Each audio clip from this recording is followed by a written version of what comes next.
Imagine a time when mighty pharaohs ruled as living gods. Colossal pyramids pierced the sky, and the mysteries of the Nile held the key to one of the most advanced civilizations the world has ever known. Welcome to ancient Egypt, a land where time seemed to stand still for over 3,000 years, yet whose legacy still shapes our world today. In this video, we'll take you through the entire timeline of Egypt, from its early beginnings to its eventual fall, uncovering the incredible stories, innovations, and transformations that made Egypt a civilization like no other. Let's dive into the heart of ancient Egypt.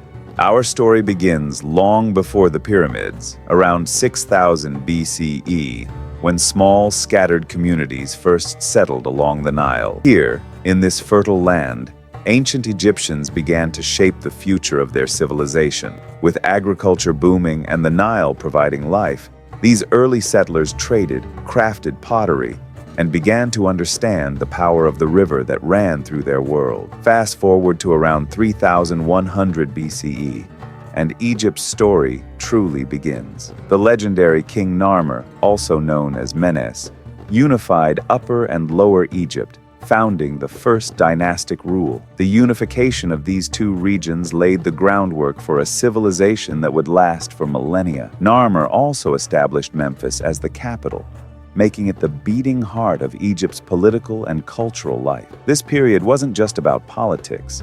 It's when Egyptians invented hieroglyphic writing, the sacred script that would record their history, beliefs, and the remarkable events of their civilization. Can you imagine how powerful a king must have seemed when his name was carved in stone for eternity? The Old Kingdom, 2686 to 2181 BCE, is where Egypt's legacy really began to take shape.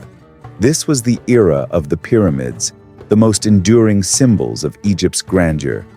Under the reign of Pharaoh Khufu, the Great Pyramid of Giza was constructed. Imagine for a moment the sheer scale of it. Over 2 million stone blocks, each weighing several tons, hauled into place to create a structure that would stand for thousands of years. It's a testament to the engineering marvels of the ancient Egyptians. Khufu's pyramid, alongside the Sphinx, with its enigmatic face, became symbols not only of Egypt's power, but of the divine right of the pharaohs. Pharaohs were seen as gods on earth, and the pyramids were their final resting places, designed to ensure they would be reborn in the afterlife. The Old Kingdom was the golden age of pyramid building, and it set the stage for the grand structures that would follow. But, as grand as the pyramids were, even the most powerful kingdoms faced challenges. By the end of the Old Kingdom, Egypt's centralized government began to weaken. The pharaoh's power was stretched thin, and economic pressures, including drought and famine, caused the system to collapse. After the fall of the Old Kingdom, Egypt entered the first intermediate period, 2181 to 2055 BCE, a time of political fragmentation. Egypt was divided. Local rulers, known as nomarchs, began to exert more control, and the unity that had once defined Egypt seemed lost. It was a turbulent period where the pharaoh's authority was questioned, and Egypt faced internal struggles. Yet, even in chaos, Egypt's culture endured. The art, the literature, the beliefs, they persisted in the face of change.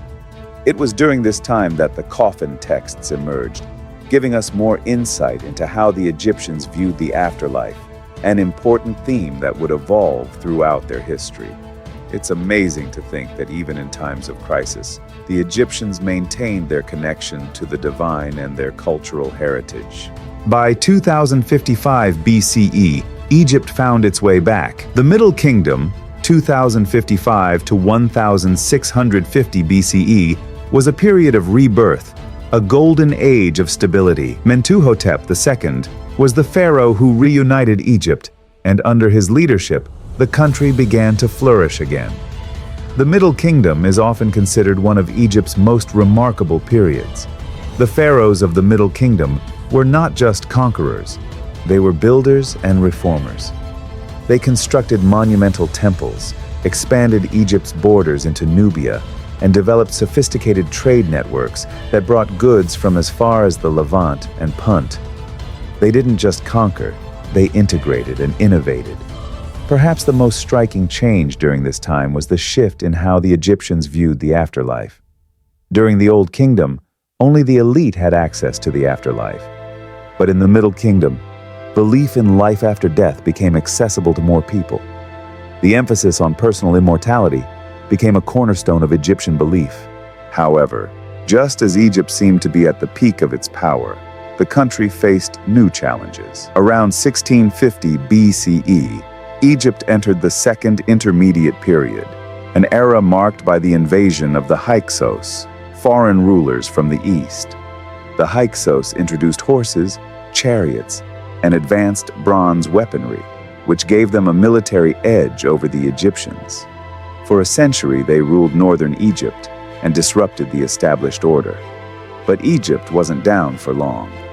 The southern rulers in Thebes never stopped resisting, and in a dramatic turnaround, the pharaoh Thutmose III drove out the Hyksos, reclaiming Egypt's independence and ushering in the era of the New Kingdom. Their resilience was a true testament to the enduring power of Egyptian civilization.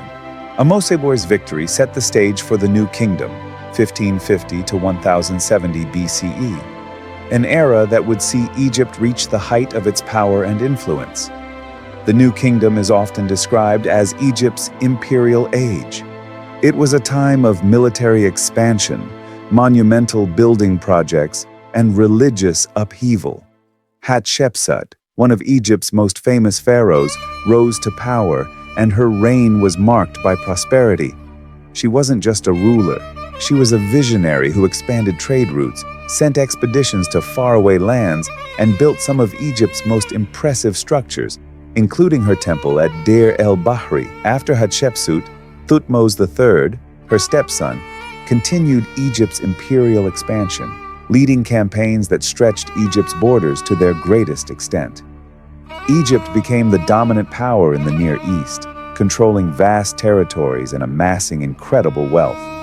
But it wasn't all military conquest. The New Kingdom also saw the reign of Akhenaten, a pharaoh who introduced one of the most radical ideas in Egyptian history: monotheism. Akhenaten's devotion to the sun god Aten was short-lived, but his reign paved the way for his famous daughter, Nefertiti, and the mysterious Tutankhamun, who returned Egypt to traditional religious practices.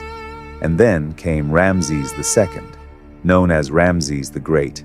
He reigned for an astonishing 66 years, presiding over one of Egypt's most prosperous and stable periods. His military campaigns, especially the famous Battle of Kadesh, and his building projects, including the temples at Abu Simbel, made him a legend.